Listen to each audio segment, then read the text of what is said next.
Hey, welcome back to the Director's Garage. I am your host, and where are we at? We got a stream. Resident Idiot Michael. Hey, welcome, guys. I'm sorry we are going late on the air today because I was on location. I was on a shoot. Who knew? So I'm on a shoot, and that didn't let me get back in time to start this when I wanted to start it, and my other plan was for a Friday live stream. And by the way, welcome to what do we call this? The Hump Day Happy Hour Hangout, the 4-H's. That's what we're calling this. And it sounds like we've got some music going on. I'm going to get into our regular old stream music. And there we go. Okay.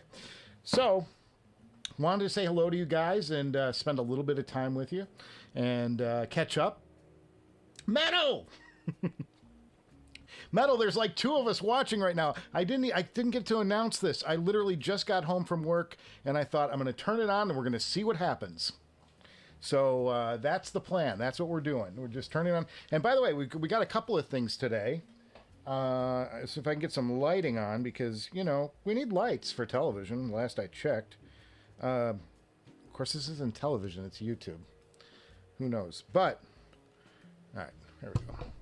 So, I can show you that we have a Sony. Yeah, there we go. I've got a box to open. It's a box. It's something I ordered on the internet. What is it? What is it? I'm going to find out about that in a few minutes. I hope you guys are having a good week. Both of you. We got 4 people out here. 4 people in the audience. That's fantastic. Yeah, I hope you guys are having a good week. Mine has been insane. Tomorrow I have to leave at 4 o'clock in the morning for Palm Springs. I'm going to be interviewing Don McLean. Remember the song American Pie, 1971? I can't sing it or play it because, you know, strikes.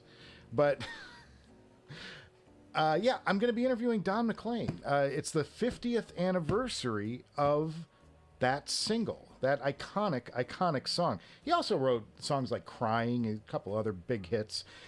Most of them were made famous by other people, and his was, American Pie was certainly his biggest hit, and it set a record. I think it was 49 consecutive weeks at number 1 or something like that, and then it was broken only recently by Taylor Swift.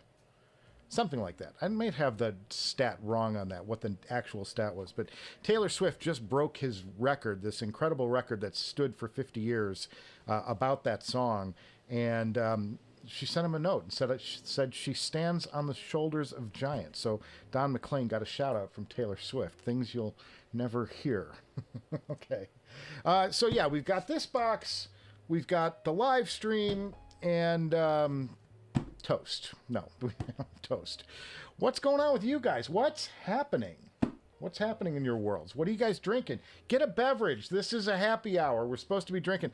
It's not alcoholic because, you know, I got to get up at 4 o'clock in the morning. That ain't going to happen if we start drinking tonight.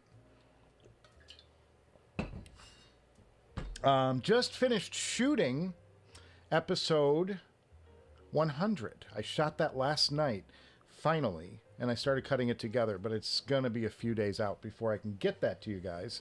And we'll see where it goes. I assume we are live and everybody's seeing stuff. I don't see anything in the chat yet. Someone say something. Tell me what you're drinking. Get yourself a beer. Tell me what beer you got. It's a happy hour, folks. It's happy hour. Again, sorry I could not pre-announce this. I literally did not know when. I was on the set of NCIS Los Angeles. That's the CBS show about crime fighting stuff. Great show. LL Cool J. We were with him. We were with the cast. And there you go. So I was over there. I was on the Paramount lot, which I don't get to go to very much anymore. I spent the first 7 years of my career in L.A. at the Paramount lot. That's where Entertainment Tonight came from. And then it moved to CBS Radford, which is in Studio City. And I live very close to there now. Yeah, we were on the Paramount lot. It's a fantastic lot. It's where most of the Star Trek movies and series were made. It's a historic lot. They used it in The Godfather. Cheers was shot there. So many great, I mean, incredible series were made on that lot and movies. The B tank, there were effects. That's the tank where Cheers, where Sam threw Diane off the boat. They did that in the tank in the water tank on the Paramount lot. Just great, iconic stuff on that set. And there's a New York street there where they did a lot of Seinfeld shooting, and just fantastic place to go. Water drinkers, rise up! Tuz X Mister. And Adnan is drinking Coke because he doesn't drink anymore. Well, you know what? I'm kind of in your camp. I talk a lot about beer and stuff, but the reality is I don't get to drink that much because we're working all the time. We're doing these episodes, and I've got a day job and all sorts. Let's see. Metal says he used up his microbrewery craft beers this past weekend. He's got to grab some more. You mean you got to make some more, apparently. Oh, no, it's your local. You go out and buy it at the local microbrewery. I get it. Yeah, and I usually have a Guinness in the fridge, but I am out of everything. So it's Coke and iced tea in a tanker. This is so it's such a sign of middle age when you're driving around with a thermos of iced tea in the car to your job all day, and you've still got some left at the end of the day, and it's still cold because technology, folks. What is it about these things? These things are made out of ever since they made them out of stainless steel. They used to be glass. You used to get a thermos that would have a glass interior and it would stay cold that way. And now they changed it to stainless steel, and these things will stay cold for 2 days. It's amazing. Probably some Army stuff. I'm thinking that probably goes to the military some way. The military figured it out. Red Hot Chili Pepper. Adnan says, Red Hot Chili Peppers finally released a single that is not poorly mastered. You mean it took them 35 years? They always compress their stuff. That's the Peppers, and I like their style. I mean, I liked a lot of those songs from the 90s. I thought they were cool, but they were compressed to hell. They just doubled down, tripled down on the compression. And Kevin Mallahu just finished a cup of tea. So he's the one we're going to target. He's got to go get some scotch and pour it into the tea for us and drink the rest of the way. So let's take a look at what's in this box. This is a box that came in the mail today. There it is. No, we're not going to cancel. We're not going to end the stream, YouTube. Jesus. This is a box that came in the mail today, and I pulled the stickers off of it and stuff, but let's check it out and see what's in the box. So I think you can kind of tell it's going to be small, whatever it is. It's not going to be a big deal. But it is something that I saw. I know what this is, by the way. I kind of cheated because I bought it myself, and so I know what it is. But it's still kind of cool. I like this thing where you just kind of show something off for the first time. We'll open up, see what the packaging is and stuff. Let's take a look. Wah! And it's on its side. And here it is. It's the Eternal by 7 Hertz. Now, this is a dynamic driver IEM. And it costs about $250-ish, if I'm not mistaken. And yeah, I bought this. I thought it was cool. I thought it was relatively inexpensive, and it was something that I did want to check out. So here it is. Here it is. So let's... What do I do with the knife? You know, that's a problem with doing these shows live. If I throw the knife aside in a careless way, I can't find it again. And but I found it. Okay. So let's cut this open. And we'll take a look at what's in the Eternal. I'm always curious about this stuff. This is the kind of stuff that goes in a giveaway, though. It's like it's a headphone that I'm going to get tired. I can tell already. This is a headphone that I'm going to get tired of in probably like 2 days. I'm going to listen to them. I'm going to think they're cool, and then I'm probably going to get bored with them. Get rid of them. I'm not going to audition them today, though, because it takes forever for me to audition something, and that's something that should never be done live. And they're stuck. They're stuck in the box, and there goes my phone. It's telling me that somebody's stealing something somewhere in Los Angeles. Okay, here we go.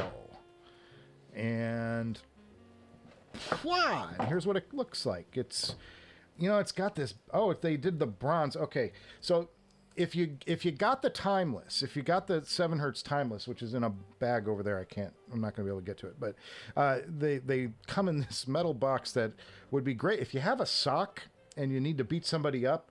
You put this case in it and you whip it around really fast, and bam, you're going to knock them out. Because look at this. This thing is metal. Now this one is it looks like a bronze.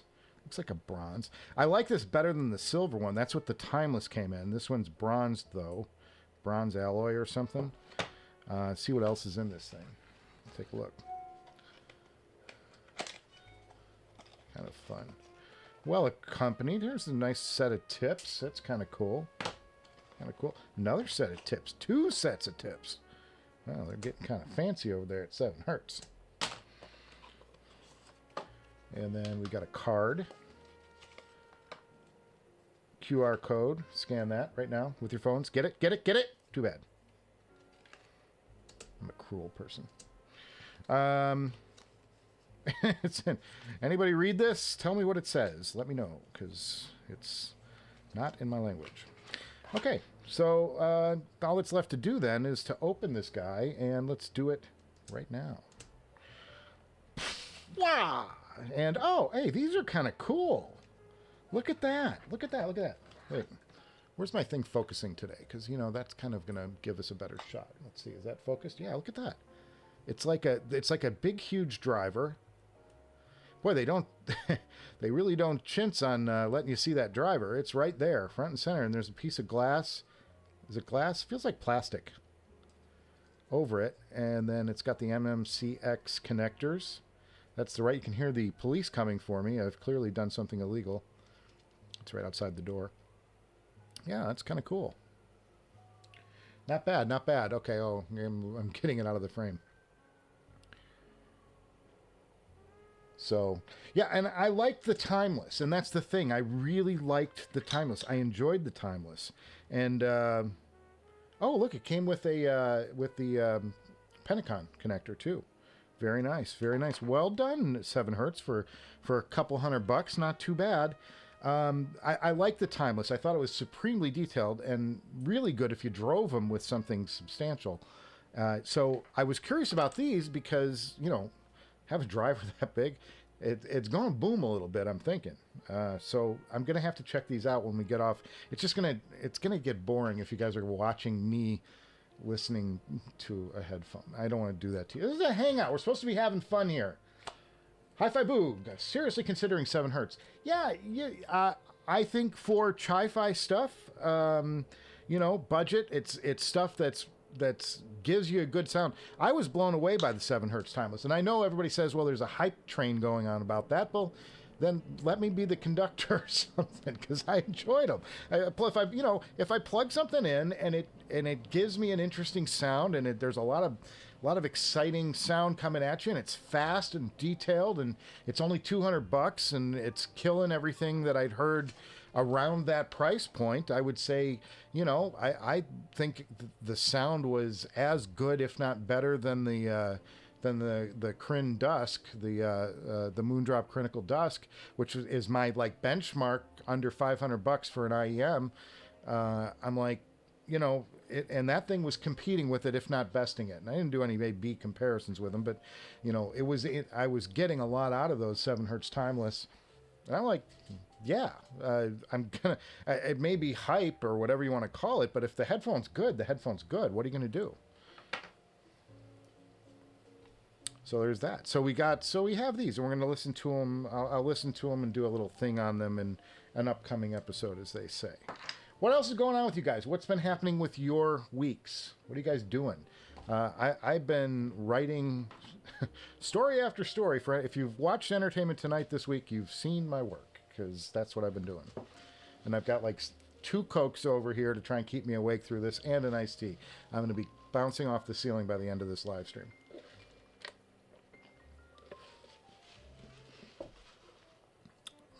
Anybody, anything, type something. What else is going on? I've got, so episode 100, I'm starting to piece together probably, and that's going to be cool. Oh, this is what I got to tell you about that. This is cool. This is actually interesting. I'm going to be debuting 4 headphones. I'm going to be announcing 4 headphones for a company in episode 100. I was asking around to my closest friends and folks over at the different headphone manufacturers, because, you know, I do talk with these guys, even though I don't take their stuff for free. I do talk with them, and because I'm curious about the hobby. And one of them gave me, said, yeah, I asked him, you know, anything you want me to announce, because you've been a good supporter of the show up till now. And, you know, and the guy said, yeah, I've got a lot for you to do. And he gave me 4 product announcements. He says I was going to hold these for Can Jam. And now he goes, but you can announce them. I'm like, that's really cool. So that's going to be in episode 100. Make sure you tune in for that. I'm super excited about it. And excited to show you. I got pictures. I got everything. I got all the scoop on these things. So we're going to be doing some product announcement. But what do you guys think? Do you think these things, what do we got? Fabulous looking. Yeah, Hi-Fi Boog. These things are kind of fabulous looking. I think they're cool. I love the exposed thing. You know, for a while, the headphones all went clear. The IEMs did. They started doing like clear housings and stuff. And the first headphone that I had that was kind of from that clear thing was, or that I saw that was clear, was from what's the big manufacturer, Ultimate Ears. They did their Ultimate Ears reference monitors with a black faceplate and then clear body on them, where you could see all the electronics, which was really cool. And when I went to order it, I was about to order the clear version. Mine are actually smoke colored, because it came to the realization that if these things are customs and they're in your ear, they're going to get goo on them. And do you really want to see the goo on your headphones? So yeah, earwax took it down. So I wound up getting a smoke pair. Hi from the Philippines. Wow, you guys are watching. It's got to be tomorrow morning in the Philippines, I would think. What's the news over there? Tell us so we all know. What else have we got today? What else can we tell you guys? It's 6:22 in LA. We are about 3 hours late getting on the air because I was working. For those of you who are new and just tuned in, we're going to be trying to do this hangout every Wednesday. I'm going to shoot for 3 o'clock in the afternoon. It just so happens that no sooner do I want to do something closing the door so the plane doesn't land in the room. I was going to try and do something at 3 o'clock, and sure enough, this week, my second week of doing it, I got assigned to shoot, and we were on set all afternoon. And that's why we're doing it a little later at night. So some of you guys are getting ready for bed, probably, and some of you are just waking up, if you're in the Philippines, for instance. What else have I got for you? Tell me what's going on in your world. Seriously. Wow, the ghost just pushed the door open. Very windy in LA today, folks. Very windy. We get these things called Santa Ana winds, and the wind comes in off the desert at about 60 miles an hour on a good one. They'll go up to like 80 and 100 miles an hour in some cases. And then everything just blows like crazy around here. And it's always bad if you just did the artwork. Because you go outside and there's shit everywhere. It's something. Please review the Shure S12. I don't know what the Shure S12 is. I'm not familiar with Shure stuff. And I get a lot of that, and I'm sure Metal went back when he was doing his show, would get it. You know, everybody tells you what to review. That's just the nature of doing one of these shows, is people tell you what to review all the time. It's like, well, one, give this show's kind of the way I do things is generally, unless it comes to me blind from a store, sent from Audio 46 or from Linsol, my two partners, I'm not going to get them. I'm going to have to pay for them. So I'm like, I've had people go, why don't you just go out and buy the new Diana 5 V2? And I'm like, TC, whatever it is. I'm like, I don't have $4,000 to just throw down on a set of headphones. I don't know where you guys are living. It's like great. The comments I get and the comments I get below the video are great spenders of other people's money. That's what I figured out. And I'm like, yeah, I dump a lot of money into this stuff, and I'm like, I just can't do everything. Really leaning towards D8000 Pro or Utopia. D8000 is a headphone that I hope I get sent to me at some point. I don't know that it's a headphone that I want to buy necessarily, but it is a headphone that I want to hear. The Utopia is still an excellent headphone. I think after all these years, I think it's remarkable that a headphone like the Utopia, and the whole Utopia came out in what, 2016? 2015? That's a six-year-old headphone now. 7-year-old headphone now. And it's still talked about when you talk about the top headphones in the world. And that's a testament when you think about how fast we turn things over in our society and how fast things go obsolete. Your iPod Pro things that Mac released last year are going to be obsolete in 3 months when they come out with the iPro Max earphones version 2. It's like suddenly they're not a viable filling whatever viable place they were, because these new headphones are going to do so much more, because that's what Apple does, is they dump tons of new features and better sound, and they'll market it to you in some way to tell you how much better the new version is. Well, the Utopia is a spectacular headphone still. And I don't think anybody would, there are people who like the sound and don't like the sound. You're always going to have preferences, but it's pretty remarkable to me that headphone holds relevance even today. And I say the same thing about the Shure KSE 1500, which is the electrostat. Came out around the same time as the Utopia. And even in today's world where we're now squeezing electrostatic modules into IEMs, these things, and I'm still talking about the clarity and the speed of the Shure KSE 1500.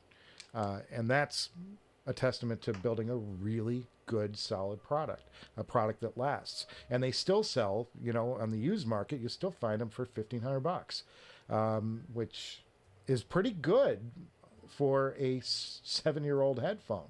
I can't think of another headphone that would garner, that kind of money still. Besides, maybe the Utopia. All right, let's catch up in the chat. Oh, this is one thing I do really bad, and I noticed this because I did watch a replay once, is that the window is way over here, so I'm always looking down here when I'm reading the chat, so I need to figure out a way to get this up. Sorry, my eyeliner.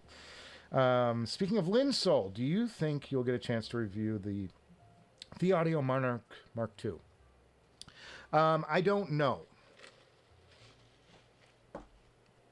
Here's the thing about having a small show like this one, and it's a growing show. I shouldn't say small. I don't think we're small anymore. We're closing in on 4,000 subscribers. I know it's not Crin, and I know it's not 50,000 or whatever. Show off, but it is substantial and it's decent, but it's not massive yet. And as we get bigger and more people subscribe, I can subscribe. I challenge you. As we get bigger, these manufacturers and dealers will be more willing to send me a $1,000 IEM to review. Now, the thing with Linsol is, what you got to know is, Linsol, I don't know of any reviewer who's ever been asked to return a product to Linsol. And part of that is because they're out of Hong Kong. And shipping something to Hong Kong, mental remark because I got a story to follow this up. It just triggered something else. Shipping something out of Hong Kong and back to Hong Kong is prohibitively expensive. So what Linsol does is they send you IEMs to review and then they tell you to keep them. Well, what I've done is when I get them, I give them away because I don't want to benefit from the their kindness or whatever. I'd rather pass it on to you guys, pay it forward. The only thing I have kept is that about 3 months ago, I reviewed like this pink polka dotted pair of headphones. They were designed for women, and I credited at the time. I said, this looks ridiculous on me, but it is smart for an IEM manufacturer to market a headphone design towards women, because women want to wear these things. They want to look good. And they want to have fun. So that one I gave away to my wife. That was the only one that I really didn't. But getting back on topic, they'll send you stuff to review, and then you generally keep it if it's from Linsol.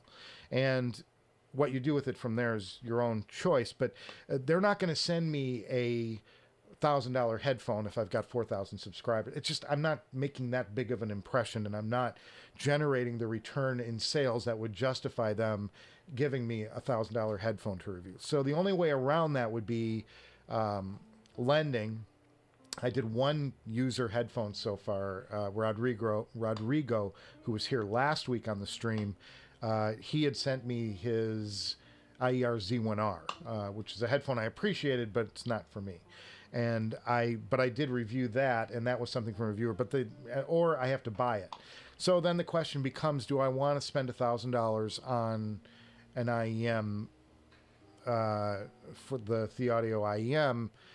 And that's when I start looking at other reviewers and see if what they're writing about it interests me, and if it's something that's in line. My current favorite IEM at that tier is the Canera Nana 2.0, which has a beautiful tone shape for my preference. It's right there. It's got deep bass. It's got a beautiful sparkly treble and high end, and a mid that's a little bit on the recessed side, which is just in the pocket of what I like to hear. So I'm like, unless it's something that's going to blow me away on that level, and there's no guarantee it's going to be, I don't want to spend money on it. I'm like, there's other things I want to do with the money. Speaking of which, we were talking about shipping, and I want to get into this next little thing. Shipping costs. Shipping costs. I sold the Phonitor X.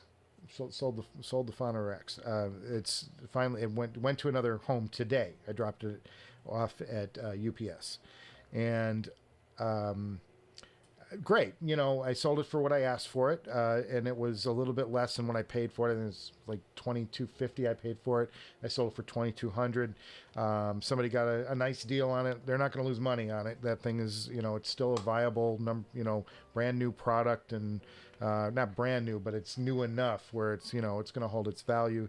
So I sent that out, but I went to UPS to send it away, and brought the box in, and normally it's like $36. It's going to Pennsylvania. I'm in California. And normally it's like $36, $38 to send something across pictures.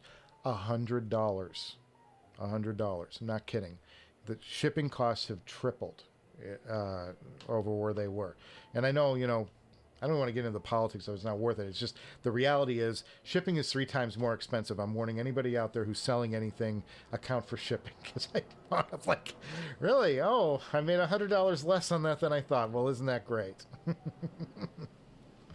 Too funny. Hey, Rodrigo's here again. Hey, Rodrigo. Oh, Rodrigo, email me at directorsgarage@gmail.com, and if I had a graphic ready, I would put it up on screen, but I don't, so I'm not gonna bother, because this is happy hour. We're having fun here.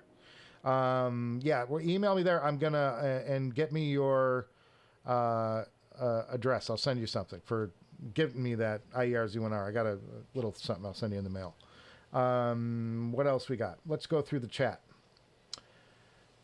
Stealth is probably out of the price. Oh, wait a minute. We have a whole chat thing going on here. Somebody thinking about getting Dan Clark audio. My favorite Dan Clark audio is the Noir. I like the Noir.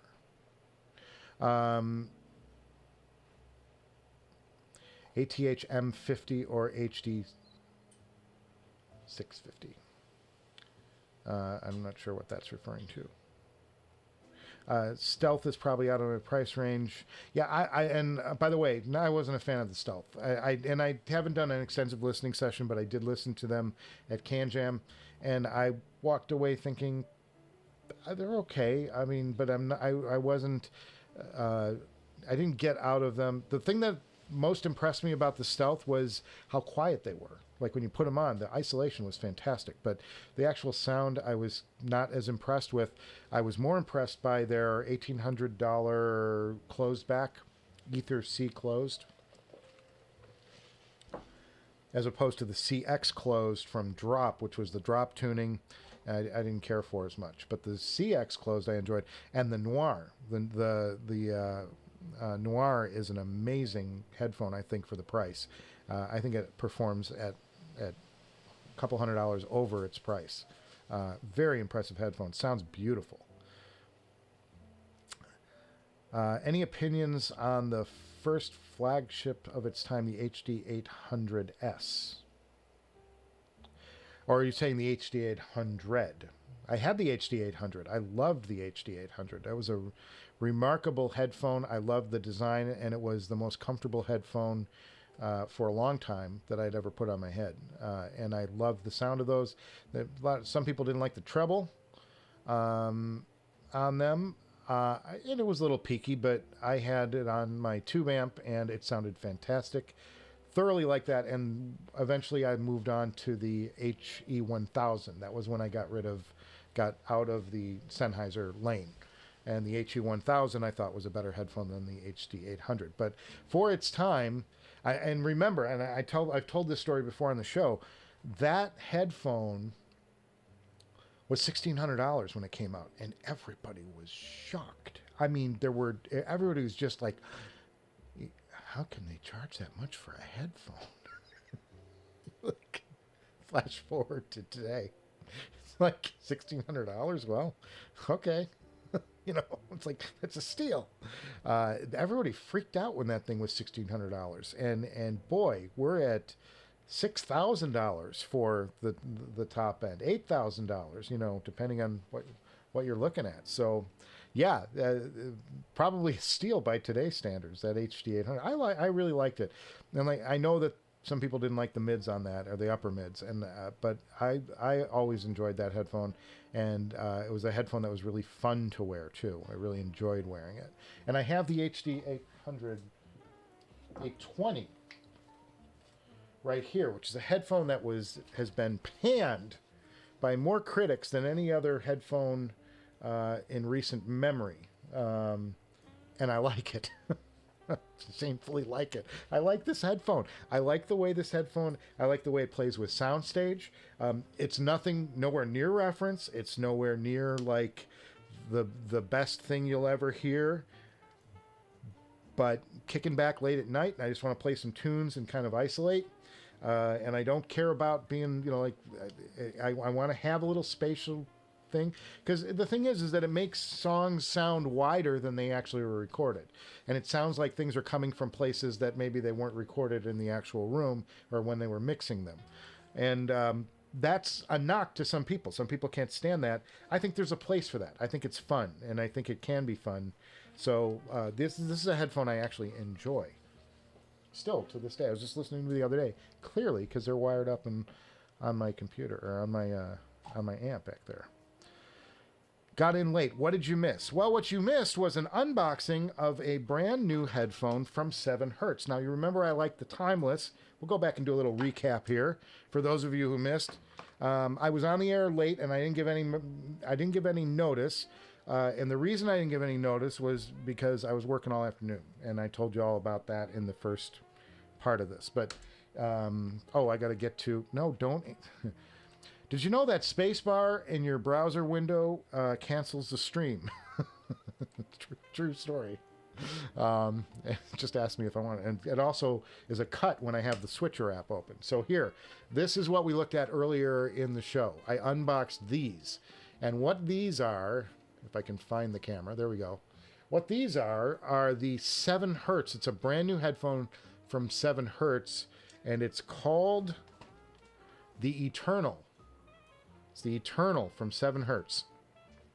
And it's a dynamic driver. This is all one big 12 millimeter, 11 millimeter dynamic driver. So I'm assuming these things are going to boom like hell. And what I told everyone is that I'll do like a sound impression on them in a future episode. They're really pretty. I mean, I mean, these are like fun. They don't fit terribly well I don't have the right tips on them, so they're not going to fit well no matter what. But they look really good, and I'm like, but I like the 7 Hertz Timeless, so I think I'm going to like these, and I like a good bass, so I would assume that pardon me, I'm burping. I assume that a 12 millimeter Canon is going to give you decent bass. Call me crazy. Yeah, so let's go back to chat. So that's what you've missed. You missed the unboxing of that. So Mr. Number One here, you missed that. Are you going to sell your Sesfara? No. I like the Sesfara. Sesfara is one of, at the moment, and I haven't done the second shootout. I got to do a second shootout yet, and it's coming. It's just a matter of, am I going to get the SRX 9000 in before I do the next Mach 2 of the Mega Shootout. I like the Sesfara is going to compete for the top slot. I can just guarantee it. There's nothing I've heard. There's only one other headphone I think that's going to challenge it, and this would be like a bias going in, but I will state the biases in that video going in, what I think is going to happen, and then we'll see what happens when I actually start swapping them and doing A/B comparisons, because that's how I come to a winner. The Abyss 1266 TC, the headphone that I gave a meh kind of review on when I looked at them, are now, I consider them to be one of the best headphones in the world right now.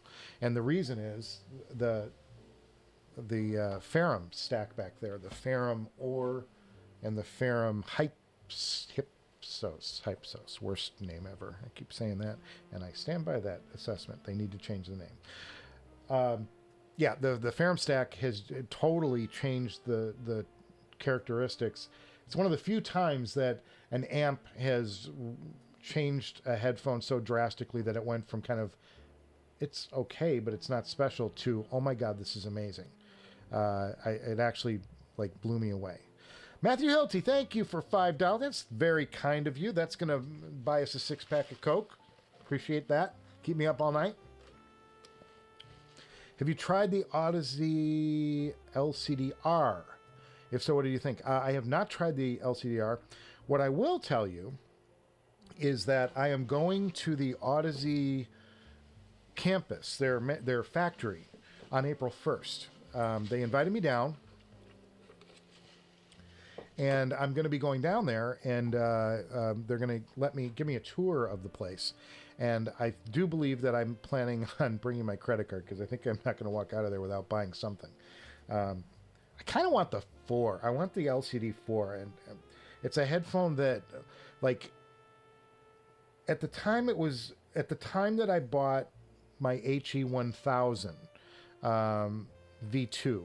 I didn't buy that headphone, by the way. That was a headphone that I traded for. I told you that story sometime on this show.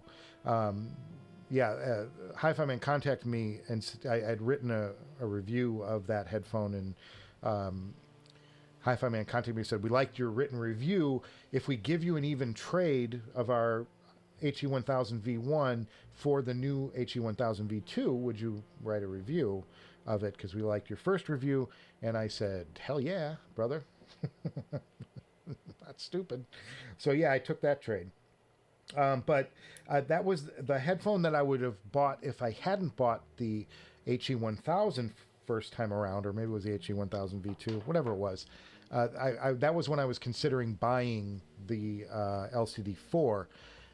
and I always wanted one, and I think that that Odyssey makes really interesting products, and they compete with these mega corporations like Sennheiser, and Sennheiser's a, I don't know if you guys know, I mean Sennheiser is a big company, uh, and that's why I also cut them a break a little bit in some ways because I think that they make choices with their headphones that aren't for everyone, but they take choices and they're specific. And Sennheiser's not going to put out a crap product. They're just not. They're too big of a company, and they know what they're doing. Say what you may not like the sound on these, but look at the effort that went into this design. This is not like they took a pair of HD800s and said, oh, we're just going to slap a piece of glass on it and make some money. They've redesigned everything about this headphone, save maybe the band, I think. But look at, this part here on the headphone. Let me do it over the overhead. Oh, to do that, I got to go over. I know the game. I'm not going to end the stream this time. This part right here on the HD800 was soft. It was a mesh-like thing. Well, somebody figured out when they were designing these to get that Sennheiser-like soundstage, that HD-like soundstage, they need to change this to a hard composite. So they remolded all of this to include this kind of space, and I don't know what these look like under the grill. I've never taken these apart, and I won't because they're just too damn expensive.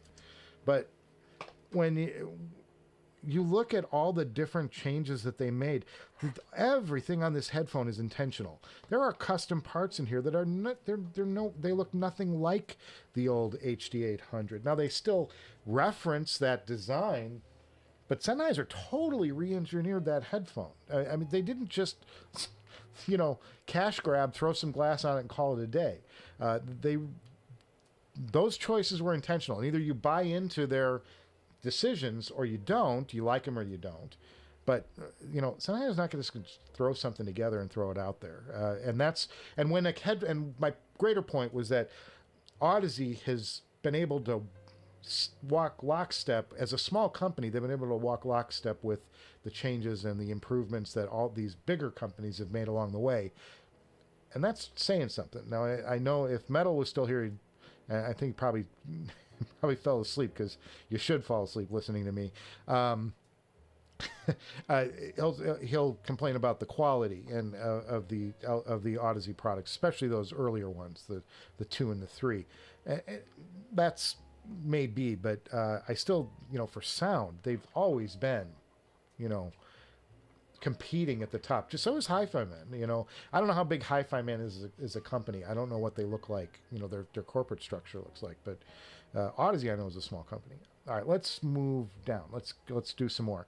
The TC is more fun than the Sesfara. He has both, but in the end, the Sesfara wins it for me. And that may be for me too, Adnan. I do think, like I said, I think that the Sesfara to me is the headphone to beat for all these guys. And it won my first mega shootout. All I can say is that for sure, the TC is on the same playing field. It still annoys me to no end that Abyss jacked up the price $1,000 without explanation or apology. They went from that overnight, for some reason, a month ago, maybe a little more, it went from a $5,000 headphone to a $6,000 headphone. Why? Someone want to answer that? Because I'd like to know. The optics of that aren't good. It looks like they're going after the consumer. I don't like that. But yes, sonically, since I hooked it up to the Ferrum stack, it's kind of hard to argue that they're certainly in the ballpark and close to the Sesfara, and they certainly have better bass than the Sesfara. I think that's going to be quite obvious. I thought you already went. That's why I asked.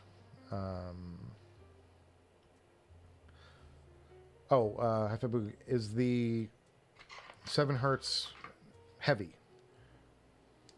Nah, it's about weight of a quarter, maybe a little more. Not too bad. I didn't find the Timeless to be obnoxious, and they were probably a little heavier than this. This has got glass on it. These things I'm talking about, this has got a glass cover on it. So they did like lighten the load a little bit here. So it's lighter than the Timeless. So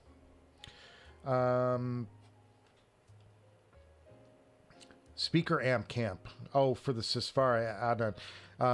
He's talking about the Sesfara, and there is a school of thought out there that is that feels that the only proper way to amp the Sesfara is with a speaker amp. And I looked into that. I actually considered that, and I decided not to because there were some people online that warned, number one, you can destroy the headphone if you push too much into them, and there are people who actually did. And I thought that's just not a risk I'm willing to take. I'd rather stay in the safer lane and sacrifice a little bit of the ultimate sound quality. I'm willing to make that to keep the headphone actually working and valuable. Are you going to make a visit when you visit?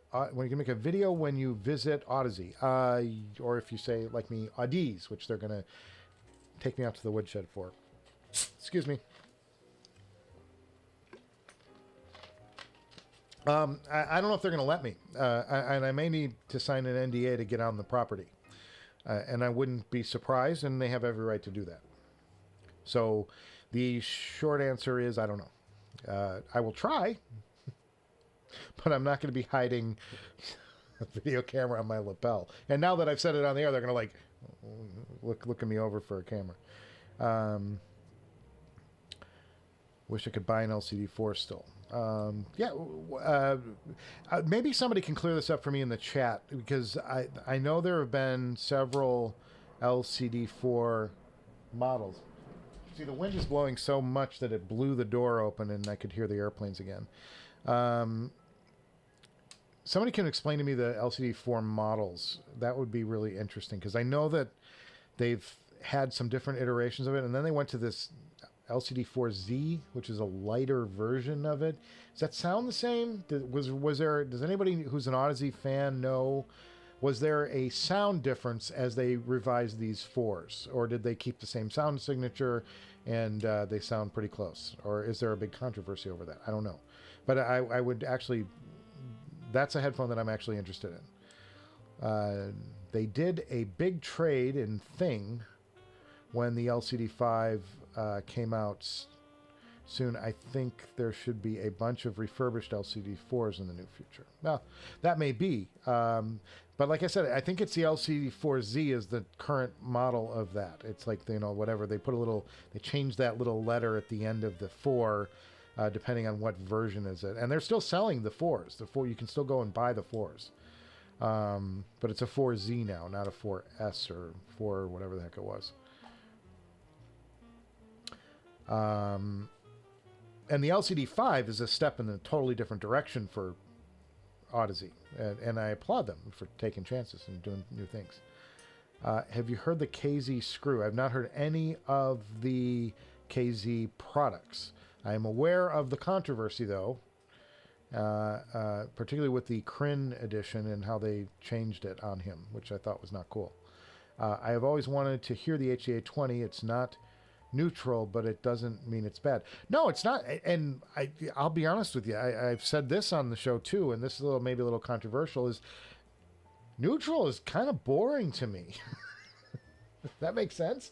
Like, the stuff that's dead flat, the only headphone that I've heard that has been an exciting neutral is the LCD5, because there's so much detail going on and you really feel like you're close to what was going on in the sessions on that one. But generally speaking, when I'm listening to music and I want to just have some fun and whatever, I don't want neutral. I want something that gives me some bottom end on the thing. I want some stuff that's exciting. I want an exciting sound. I'd rather have that than something that's neutral. And the HC20 is not neutral at all. It has good bass. It's not as, it's not like the killer bass that you get on some of the other headphones, but I love the soundstage on that. That's really the game, is like a closed back with great soundstage. That's the 820. I like the LCD3. It was a very live sound. I don't think I ever heard the LCD3. I think I skipped that one. I heard the 2. 2 was really cool. But the 2 came out when the HD800 came out. And I bought the HD800. Hope you are going to sell your... are you going to sell your Utopias? I don't know. Utopias with the last ranking was my number 2 headphone. I think that has changed. I'm not going to be able to tell you that until I actually take the time, do a shootout, and start A-Bing headphones. And that's what those mega shootouts are. That's why everybody tunes into the mega shootouts, because it's all the best headphones compared back to back to back. And I spend weeks doing it, and then by the end of the month I come out with something. I come out with like, this is what I think of these. This is my preference, and this is what I think is the best headphone out there. And that's what the shootout's for. So I haven't done that. So I don't know where they fall in the current rankings. But, they're not a bad headphone. I mean, geez. It's still a great headphone by today. Third Degree, yo! Party! Everybody, it's happy hour. Get your beverages out. Drink. Wherever you're at, unless you're driving a car, then don't. Make sure it's not alcoholic. I heard some Sesfara owners using their Cord TT2 to connect the XLR connection in the back with an adapter. I have that. Honestly, the Cord just doesn't have enough drive. And that would be the argument for getting the, what is it? The Toby. The Toby is their amp that is in the same form factor. Am I showing this? Can you see this? Yes, you can. So this is the M scaler. This is the TT2.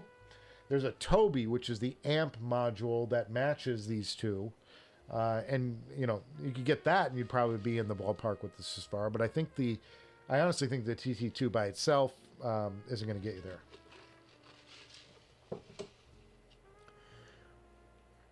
there. Could you run the Sesfara off the back?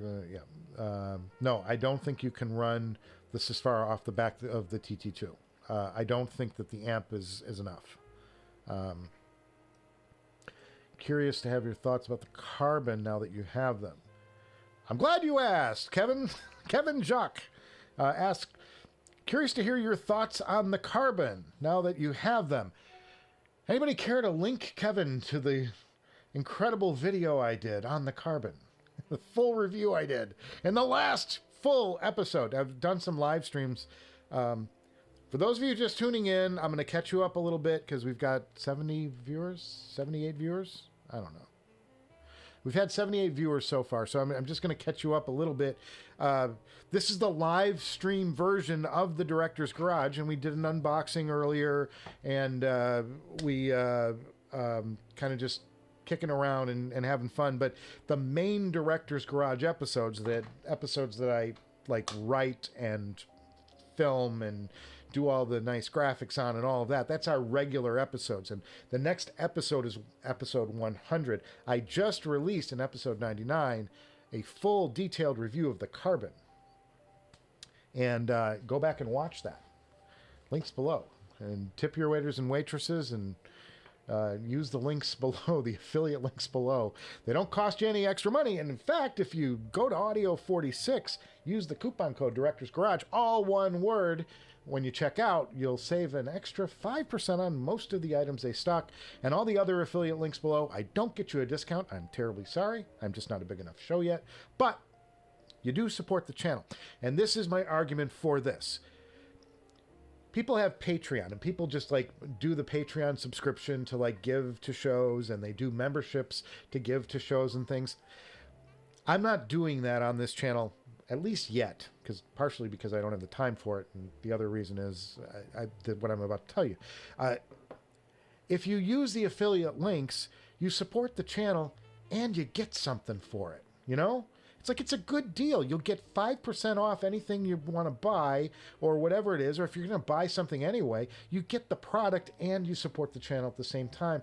And I like the idea of the people who want to support the channel actually get something for it, get something physical. And, maybe if I had a membership, and you subscribed or whatever, did one of those things, you can get a t-shirt or something and, some tchotchke or whatever. But this is like, you're going to get a headphone that you actually want, which is in the field of what we're talking about. It's kind of cool. And I think it's a neat way to go. And I always try to use those affiliate links and just because it's a good thing to do for other YouTubers. You know, the guys are trying to make their living at this. This isn't my main gig. It's not how I'm going to keep the lights on. And if you saw the money I spent on headphones to keep this show going, you would see we're clearly in the red on this show. We have no profit. We're nowhere near profit. I just have a little bit of a trickle coming in from when you guys buy stuff and from the AdSense, but it's at 4,000 views. It's like, you know, it's pretty meager. Okay. So the Carbon, yes, go watch the Carbon video. Watch the Carbon video. It's something I'm really proud of. I love that video. I worked hard on that video. And it's one of my better ones. So go check that out. Do you think they're worth the price when you need such an expensive? That's a question you have to answer for yourself. I tell people to, you know, test this stuff, right? Or listen to your reviews and then go test it if it sounds like it's good. And don't go into debt to buy anything ever. Don't do debt. You're not going to win long term if you're going into debt to buy a headphone. Not smart. Any chance of getting into BIS Diana TC? I don't know if Abyss does loaners. They would have to send one to me, or Audio 46 could potentially, because they do carry some Abyss products. But it's nothing that I'm planning on buying anytime soon. It's not on my short list, so I wouldn't expect to see that on the show from me. Now, somebody may send me one, like on Audio 46, or Abyss could. Although I've told you, I'm not taking headphones direct from manufacturers for review at this time, just because there's been a lot of nastiness about reviewers doing headphones, taking headphones from manufacturers. There's like the bias thing has been crazy. I may go back and do that eventually once this phase, whatever it is that's going around YouTube, dies down. But there's a lot of crazy going on right now, and I don't want to be a part of it. Still not dumping. Matthew Hilty is still not dumping his utopias. He loves them with tubes and an analog EQ. Well, God bless you, Matthew. God bless you.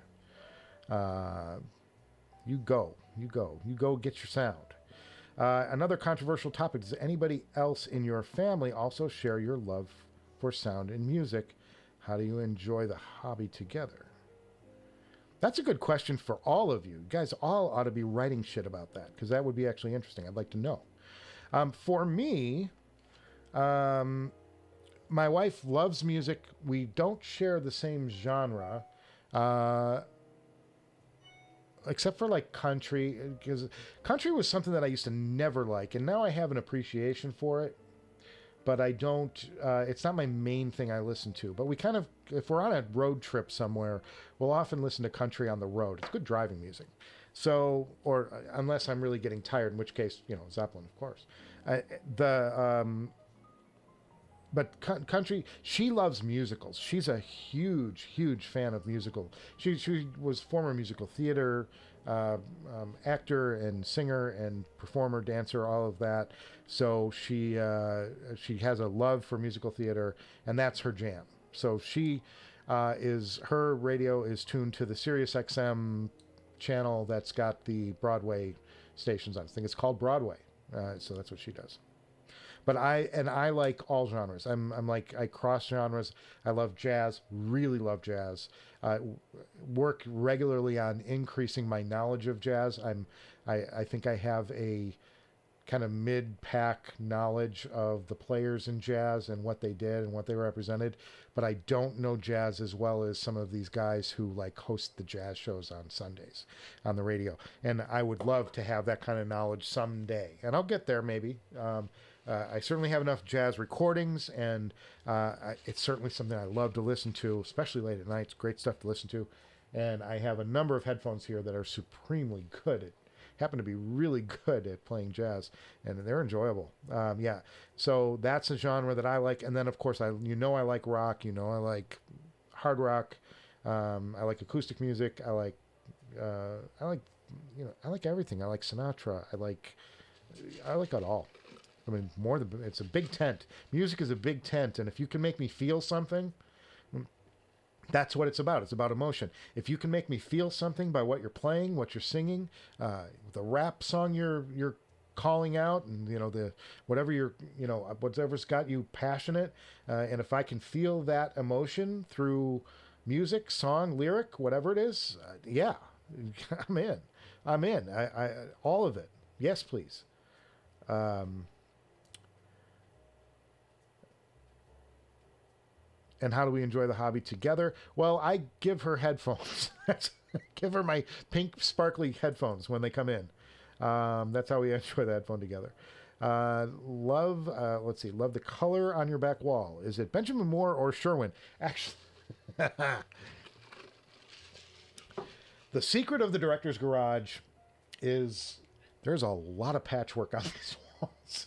And I just haven't painted. And I showed you guys in one of the videos, like I wanted to replace the switches, and so it wound up being this whole thing where I had to cut in a new wall box. But if I, let's see, how can I do this in a way that's not obnoxious? Well, I can just spin it over maybe. No, I can't, because it's got the light's going to go down. Nah, well, over by the wall, there's a brand new switch plate that goes in, and it's perfectly square and whatever, and then around it is a giant white patch on a pewter blue wall. The walls in this room are atrocious, and if not for the LED lights, you guys would be like, that is disgusting, dude. How do you live in there? So I'm going to paint this. This room is going to go gray at some point. I'm going to get a nice neutral slate gray, and we'll paint the room at some point, but I got to pull everything out of here to do it, and yeah, I got taxes to do and other things to do. I'm a loner in my love for music. Although I see a chance, this is from Demount It. I'm a loner for my love of music, although I see a chance for the 6-year-old to be an audiophile. Well, pay it forward. Get your wallet out. I hope he's not an audiophile. Because he's gonna want your gear, and then you're gonna find your headphones in the front yard. Damn it! Put my hammer back. Is the Macintosh amp behind you? Yes, it is. This is a Macintosh C2600, and I love the look of the Mac. I mean, it's classic. It's an iconic look. And I love that the meters and the whole thing, I'm like, this is guy's stuff right here. And what you don't see, because I've got the amps I've got, this is a tube amp. And there is green glow tube goodness off the top of this amp. It's beautiful. You can look down in the top of it, and there's a row of 6 tubes. And they're all lit up with the green LEDs underneath. So, yeah, it's great. And I got this as a phono pre. This is my phono pre. And I was going to get a regular old phono pre, but I couldn't find an 1100, which goes for about $8,000 new. I was trying to find a used one. And this I got an absolute steal for. And it was brand new in the box. And it was under $5,000. And try and find a C26 brand new anywhere for under $5,000.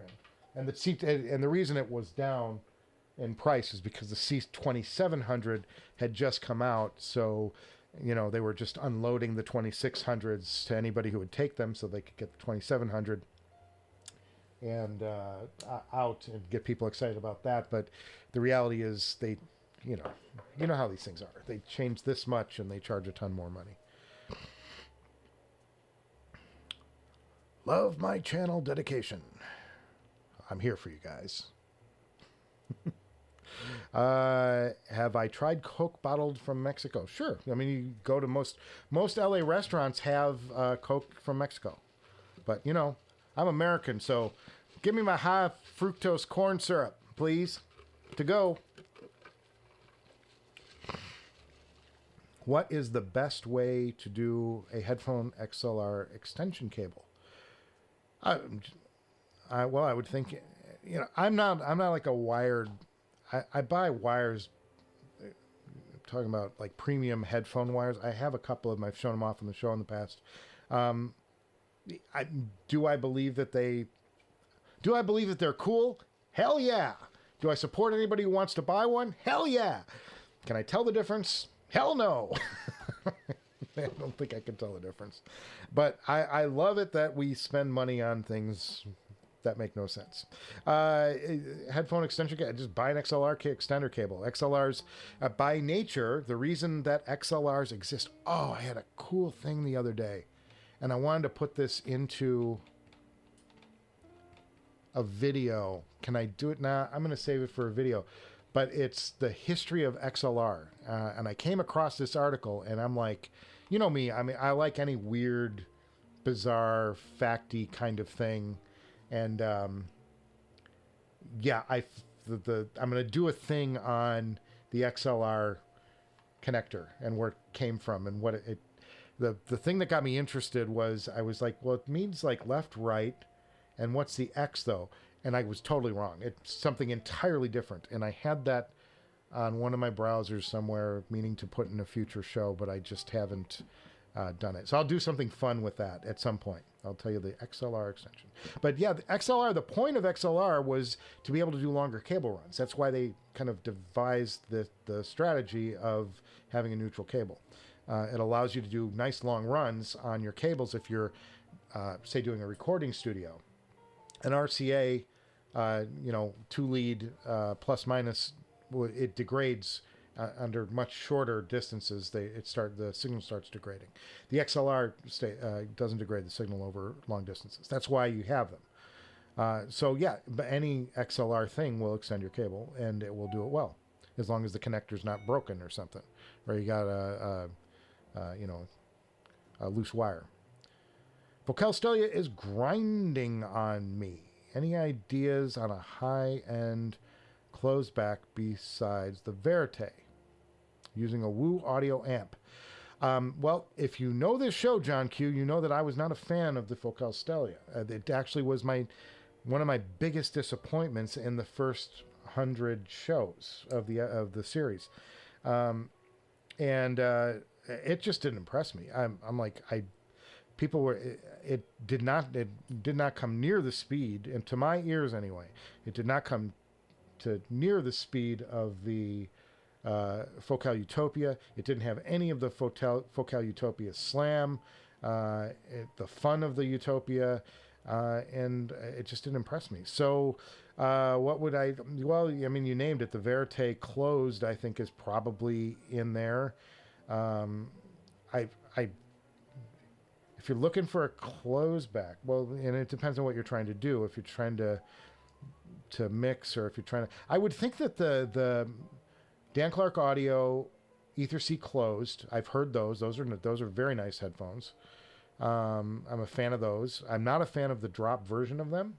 Whatever they did for the tuning, I preferred the Dan Clark tuned version. So that's a shame, but because it would save you $1,000 to get them. And what other closebacks? The Meze, the new Meze.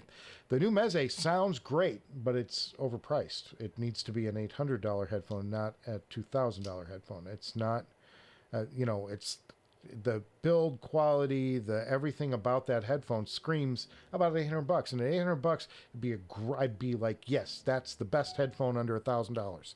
At $2,000, you got to bring more to the party. You got to bring more in speed. You got to bring more. People expect more out of a headphone at $2,000, and that's kind of been the Meze thing. They design these great headphones. They feel great. They sound great. They look great, but they're not. They sound great. They sound good, but they're not great. And if you're going to put out a $4,000 headphone, a $3,000 headphone, a $2,000 headphone, in my opinion, it needs to sound great. And I wouldn't tell somebody to go buy something that didn't sound great at that price. That's you've hit a certain level. All right, let's do about 10 more minutes, and then we'll call it a day. We'll call it a wrap on our Hump Day Happy Hour Hangout, the 4-H Club. What was the 4-H Club about? Can anybody remember that? What was the old 4-H Club? It was something from my youth, and I never, I was obviously too young to appreciate what it meant. Somebody tell me in the comments.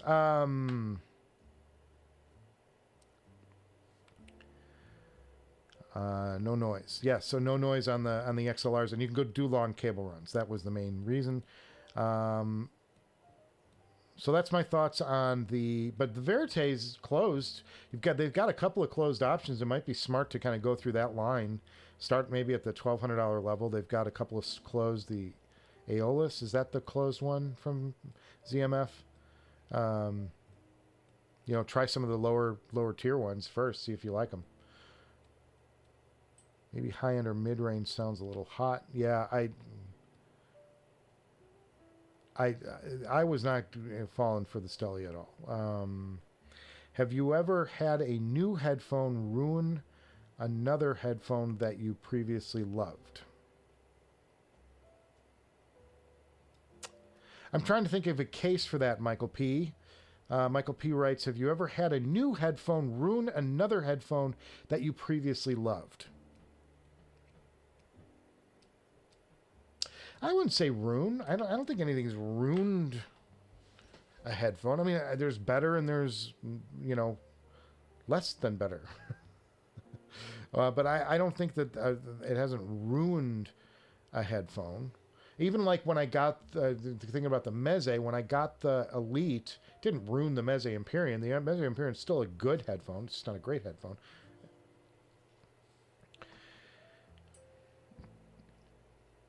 He used to love his Verité, but when he got his LCD5, he can't go back to his Verité. Okay.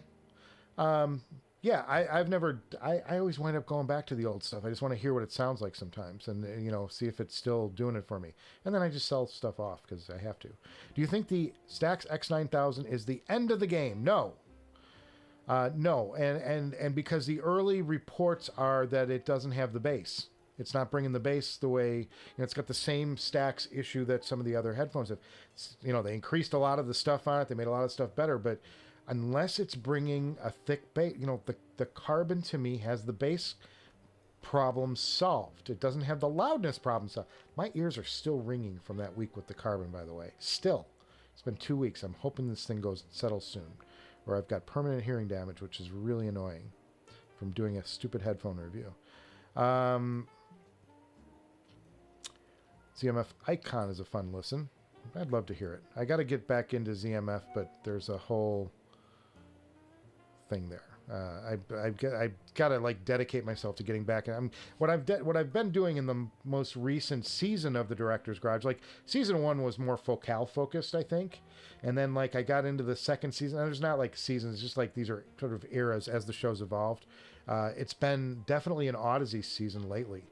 So maybe I'll do some of I'll get into the ZMF and I'll do a ZMF season. I had one ZMF headphone. I didn't like it, but I don't think I fairly reviewed it. It was really early in the show. Thanks for the XLR question. Got the Meze Elites. You helped me decide on that one. Yeah, it's pretty good. Pretty good headphone. They're fun and they're comfortable. There's only one more. There's just the. What am I trying to say? Comfort-wise, the only headphone that's more comfortable, in my opinion, than the Meze Elite would be the Meze Empyrean, because they have thicker headphones. If you look at the pads, they shrunk the pad on the Elite down a little bit, and it took away some of the comfort. So I'm thinking about trying to find a pair of head pads for the, buying another pair of head pads that are the Empyrean-sized one, throwing them on the Elite on those days when I just want a big, comfortable ear hug. I said it. They only get better with more use. Yes, most things do get better with more use, don't they? Because we get used to them and we like them. Funny how one gets used to a great sound. Yeah, you get used to it. It's funny. It's what was special. And who was it? Kurawan, who I really respect. He's one of the reviewers that I actually try to catch his stuff because I don't have a lot of time for YouTube and whatever, but he's one of the guys that usually try and listen to what he's really got his shit together in ways that I never will. This is a fun show. This is the entertainment side of the headphone industry right here. He is the technical side, and he always impresses. He always has something interesting technical to bring up that I would have never thought of. But yeah, he talks a lot about getting used to, how your ears will get used to it. And now he was talking about, I was watching a review of his once about, it was about the M scaler. And it's like he got used to the M scaler in the chain. And now when he takes it out, it's like there's something drastically wrong with his system, and like he got used to having that extra detail pumped into whatever he was listening to. So he's like, yeah, he got used to it. And now when when it's missing, it's like there's something missing from my music. It's just the M scaler. Best closeback according to Crin RIEMs. Crin has a lot of opinions. Still nice to go back to the cheaper headphones. Makes one appreciate it more. Yeah, and I do try to sprinkle in, and for those of you just clicking in and joining or whatever, we did a little unboxing and this is the third time I'm mentioning it, I know, for you guys who've been here the whole time, but I do want to catch people up and let you know what we did. I unboxed this headphone right here, which I'm going to show you on the overhead cam, but I clicked off my switcher, and when I do that, I try to end the stream anytime I push a button. There we go. Nope. Bueller. There we go. Okay. This is the 7 Hertz Eternal, and we did a live unboxing on your Director's Garage live stream for our happy hour hump day hangout, the 4-H Club. And this was the headphone I unboxed, and I have not listened to them yet, but they are a budget headphone at $200, $250, whatever they are. In the grand scheme of things, that's cheap these days, as you know, for an in-ear. So I still like to go back and look at that stuff because I think that there is merit. The reality is, and I've said this on the show many times, when I do a budget item, nobody watches it. I do it. I get literally, it's like half the viewers of my big items when I do the carbon, for instance. I know I'm going to get thousands of viewers on that one, and like most of the cheap stuff, nobody like. They all like, why don't you do any cheap stuff? And then I do cheap stuff, and they're like, they don't watch it. Fickle people. What are y'all drinking right now? What are y'all drinking? What's the beverages? Give me some beverages, folks. I don't want to do all headphones. It's Wednesday. We're hanging out to be, like communal and just kind of like kick back. What's bothering you? What's annoying you? The only rules on this hangout here, I don't want to talk about politics, and I don't want to talk about gas prices, and I don't want to talk about the war. We get enough of that on our regular, but it's like this is the middle of the point of this show, this stream right here, is that we're in the middle of the week. We got half the week is gone, we got half the week to go, and this is a place to come out, hang out, and BS with your friends. And I don't want to make it like all serious about headphones and whatever, because we do that and every day. But I do want to. This is a place we're just trying to have some fun. What is your favorite cost? I don't have any costs. I don't know anything about costs. I don't own costs. Somebody else would be better to ask about that. Right, for the Elite pads. Let me know when you find one. Well, you can buy them. They're just really expensive. They're like $150 for Meze pads. They charge everything Meze, like everything Abyss, is pricey. Let's just say that kindly. It's pricey. Have you tried networking with other audio reviewers such as Zeos Resolve? I would do it. I don't have a problem with it. But those guys, like most of the time they are, well, the headphone show, and massive respect for the headphone show. And I'm not going to say anything I say here is not to disparage anybody else. I like all of these reviewers. In fact, I'm going to say something nice about them all in the next episode, provided it's not too long. But I really like Zeos is entertaining as hell. I'm like, I like tune into that show now and then, and he just cracks me up. Like with the camera on the head, I could never do it. And it does make me nauseous over time. But I do appreciate what he does there. But I would, collab. He doesn't collab with people. And was Andrew, Andrew and I kind of like chat through on the live streams. I'm always on his live stream on Saturdays. Does such a great job of it. Totally respect him. Respect what he does. It's all a matter for all of this stuff. It's a matter of time. But he has his headphones.com that kind of feed him the headphones to review, and I don't have that behind me. And we don't have a deal. What I have a deal with is Audio 46. They're kind of my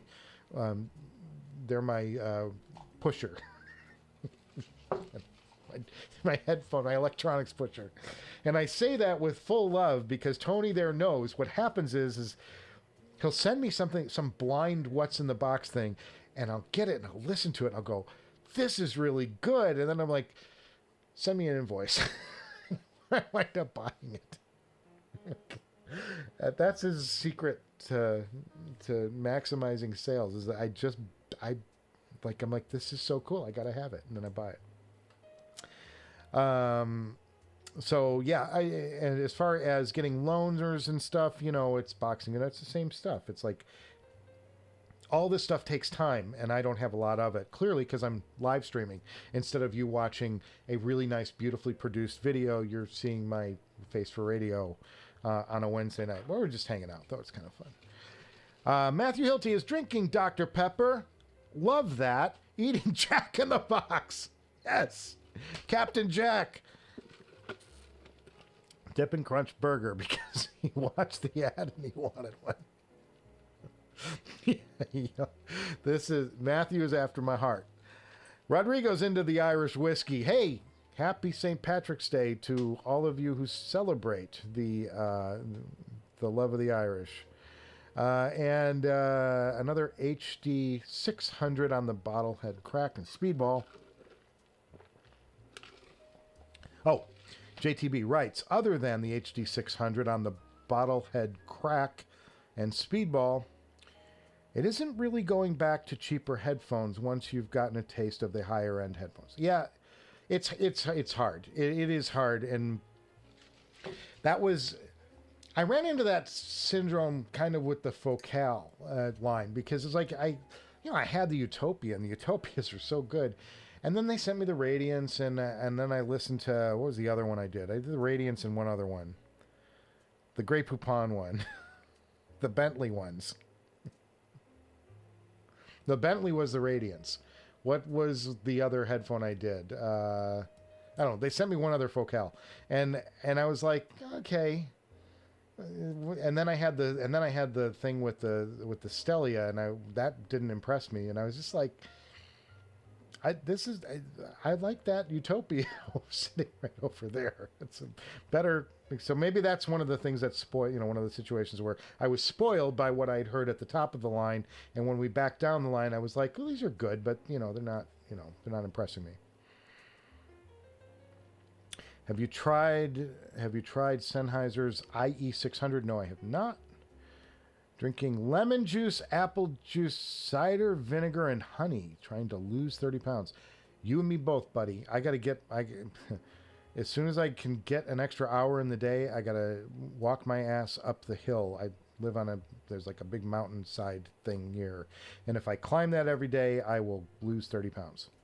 Drinking green tea while sound tripping, Mr. Number One here. Maybe you're putting something in that green tea to make you sound trip. Love the channel, Michael. What mic is that? It looks vintage. It is. Very good eye. And this will be the last thing we talk about today. This, my friends, is the RCA 77DX. This is a microphone from 1961 is the best date I have on this. It could have been a year or two later, but this is a 60-year-old microphone, and it is in excellent condition. And I bought this because I was doing Zoom calls, and I wanted to dress up the shot. And I wanted something that was kind of cooler. And I have some really nice mics in-house. I have some stuff for professional recording. Not that you couldn't professionally... People use this in the studio all the time on guitars. It blends excellent with a large capsule, even a dynamic mic. You can get a nice blend with a ribbon on a cabinet, on a guitar cabinet. But I have, the U87, the really good high-end vocal microphones for recording, because I do some recording here. And but this was just, I saw this online and I'm just like, that's the look I want. I want this look. And I knew it's a ribbon mic on top of it, and I know ribbons sound fabulous. And I bought this mic. This would have been like 2020, as we went into the pandemic. And this mic has taken off in value. You can find beat up versions of this for maybe $2,500 now, but to get a good one, you're looking at about $3,500, $4,000 and up. The value of a good quality ribbon microphone is very expensive now. It's getting more expensive. And if you noticed, if you followed the U47, which is the holy grail microphone, it's a microphone Beatles recorded in. It's the microphone that Sinatra sung all of his vocals into. Sennheiser U47, look it up. It's a classic design, looks classic. That microphone was sitting at about 12 to 15,000 for about 10 years. And then around the time that this microphone went up in value, that shot up to $25,000. And today they're $35,000 if you want to use. And this is for a used one, because you don't, it's a vintage mic. They've come out with some reissues for about 10, and they sound really good, and they probably are just as good as the original. But to get that sound and to get that microphone, you'll always know, geeks like me, when you're watching a live performance, at New Year's Eve, Lady Gaga did like a set on one of the live Happy New Year shows, and she was singing into a U47 that was blinged out a little bit, a very highly polished, beautiful one. And I'm like, yeah, of course, it's Lady Gaga. She's got the amazing voice. She's going to get a microphone that can really do it justice. So this is this model microphone was made for a number of, it started being produced in the early 60s. And there were 4 models of this microphone. There was an A, a B, 77A, a 77B, a D, and then a DX. And the DX, the difference between the D and the DX was that power increase. This has more gain on it. And I have to crank this up full tilt boogie. Oh. And that's I'm probably a little low today, am I not? I don't know. But you have to crank this up full tilt boogie to get good levels out of it, and the D has less power output than this one does. And the other one, the B, I think was a unidirectional mic. I think that was before. This is bidirectional. It can do an omni pattern, it can do a two-sided pattern, or it can be a cardioid pattern, which is how it's set right now for just me. But the fantastic mic and ribbon microphones on vocals is special in general. So I'm and I found a prime example. This is me. This is me in microphone. If I could be a microphone, I would be a cross between this microphone and a U47. Me and a mic. Audio Fool, what's up, everybody? Late to the party. Yeah, we're just about to go off the air. I got to wrap things up. We've been going for an hour and a half. I've been talking my throat off, and I'm getting a little hoarse. So I'm going to probably call it a night. I'm probably out of music. Is the music still playing? Anybody? Is there music playing? Looks like there is. Looks like it's moving. So we've been going for an hour and a half. Audio Fool, what you missed today is the unboxing of the Eternal from 7 Hertz. I did not do a sound demo on it because I didn't want you to sit here and watch me listen to music. That ain't fun. And we're about fun.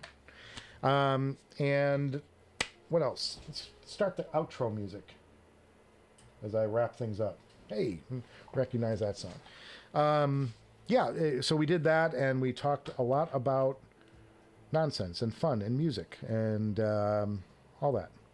So I want to thank you guys for stopping by today. Click the buttons and the likes below. Do me the little favor. We're trying to grow the channel. Or don't. Do whatever you want. I mean, it's Wednesday. We're here to have fun. So I'm going to go find the Irish whiskey and join Rodrigo for a belt. And I will see you guys in episode 100 whenever I get it done, or maybe I'll drop in for a live stream. I had originally said maybe if we didn't do today, I would do Friday. So maybe I could come back for Friday and do another live stream if I'm off in time. Problem is I've got so much travel this week. This week I'm doing, like I said, tomorrow I've got 4 a.m. I got to leave for Palm Springs. I've got to shoot there with Don McLean. I'm gonna the guy who wrote American Pie, and then I'm back in LA and I've got to shoot on Friday afternoon with Annie Potts, and that's that could run into that happy hour time. So today was late because of another shoot. It's just been a very busy week. I've got 6 shoots this week. I'm working 6 days this week. Next week is the Oscars. Things are going to get totally messy, and I may have to go to Atlanta on top of it. So going to be a very ugly couple of weeks, and I'm so sorry that I haven't been able to get the regular, like, fancy ass full feature director's garage experience out the door because I'm just so busy. There's just too much going on right now. It's like crazy. And you know, the second I turn this off, I'm going to do my taxes. I've got 2 weeks of taxes left before I get these things out, and they got to get out the door. So I want to thank you guys for stopping by today. Click the likes, click the subscribes. Hope you guys are having a great week. Hope you stay safe. Hope you stay healthy. So hope you stay happy, and you're listening to music the rest of the week that you want to do on your own terms. And I will see you guys before you know it. Good night. Let's do a mix. Can we do that? Trans. Ooh. No, it's the wrong camera.